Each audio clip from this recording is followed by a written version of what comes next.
Je sentais toujours cette respiration à côté de moi et vraiment je l'entendais, je sentais j'avais presque la sensation que le matelas bougeait.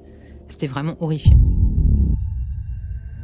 Les années se sont écoulées, guère beaucoup, 2 ans, mes parents ont divorcé. Néanmoins, on a changé de maison. Et dès lors, je n'ai jamais revécu ça. Quelques années après, les personnes qui habitaient à côté de notre maison, elle était collée, mais tout simplement m'ont dit que eux, le soir, qu'est-ce qu'ils voyaient? Ni plus ni moins, une ombre noire devant leur lit. Cette famille avait eu énormément de malheurs. Ils ont eu tous les malheurs de la terre. Et pourtant, on était une maison accolée.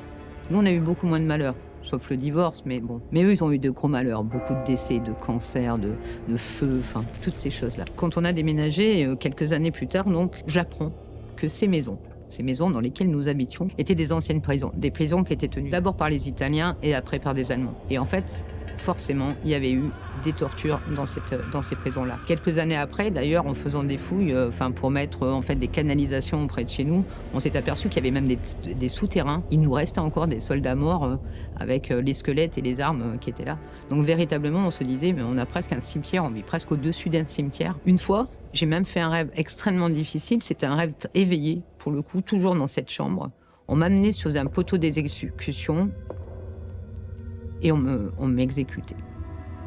Je suis terrorisée maintenant pour toute arme à feu. Je suis terrorisée désormais par tout ce qui touche à la guerre. Mes parents m'ont tout de même écouté. Le fait qu'on ait déménagé, qu'on n'ait jamais revécu ça, on n'en a jamais reparlé. Mais pour le coup, ils ont senti que j'allais beaucoup mieux aussi dans ma vie. Je réussissais à dormir déjà, c'était pas mal. Aujourd'hui, je suis profondément marquée par cet épisode, puisque je ne peux jamais dormir une nuit sans des écouteurs dans les oreilles. Je ne peux jamais dormir une nuit d'une traite, c'est-à-dire qu'à partir du moment où je m'endors, un quart d'heure après, 10 minutes, un quart d'heure après, guère plus, je vais me réveiller en sursaut avec une crise de panique et je vais me calmer, regarder autour de moi et me rendormir avec les écouteurs.